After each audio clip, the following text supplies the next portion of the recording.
हमारे देश में ऐसे कई लोग हैं जो बिना किसी स्वार्थ के देश में परिवर्तन लाने के लिए अपना पूरा जीवन दूसरों की सेवा भाव में लगा देते हैं।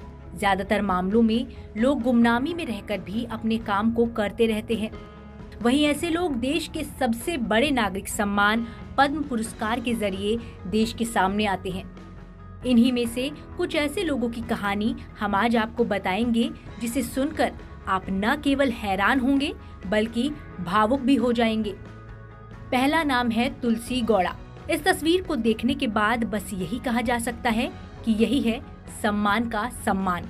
जंगलों की एनसाइक्लोपीडिया के नाम से मशहूर ये है तुलसी गौड़ा। तुलसी गौड़ा को पद्मश्री से सम्मानित किया गया है।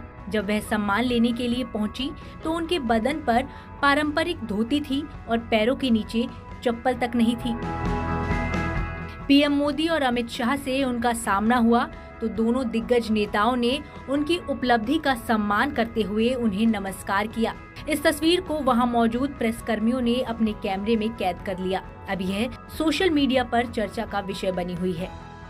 कर्नाटक के होनाली गांव की रहने वाली गौड़ा ने 30,000 से अधिक पौधे लगाए हैं और वन विभाग की नर्सरी की देखभाल करती हैं। तुलसी गौड़ा को सम्मानित करने के साथ ही राष्ट्रपति रामनाथ कोविंद ने इस अवसर पर उन्हें बधाई दी। तुलसी गौड़ा को पौधों और जड़ी बूटियों की विविध प्रजातियों के अपने विशाल ज्ञान के कारण जंगलों की इंसाइक्लोपीडिया के रूप में भी जाना जाता है।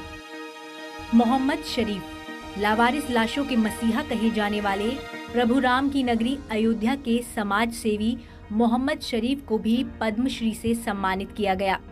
इनकी कहानी सुन आपकी आंखें भी नम हो जाएंगी। दरअसल करीब 25 साल पहले उनके बेटे की मौत हो गई थी। वे अपने बेटे का अंतिम संस्कार तक खुद नहीं कर पाए थे। बस तभी से वे लावारिस लाशों को अपना पुत्र समझकर बिना जात या धर्म देखे उनका अंतिम संस्कार करने लगे। आज वे 25,000 से ज्यादा लावारिस लाशों का अंतिम संस्कार कर चुके हैं। उनकी इस भावुक कहानी को जान प्रधानमंत्री नरेंद्र मोदी भी खुद को उनका हाथ पकड़ उनका हौसला अफजाई करने से रोक नहीं पाए।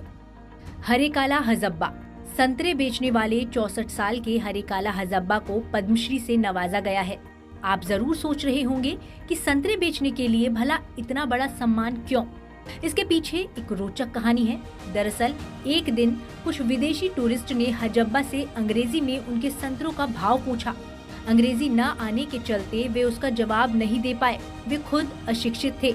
इसके बाद उन्होंने संतरे बेचकर अपनी जमा पूंजी से साल 2000 में अपने गांव में 1 एकड़ जमीन पर जरूरतमंद बच्चों के लिए एक प्राथमिक स्कूल की स्थापना की।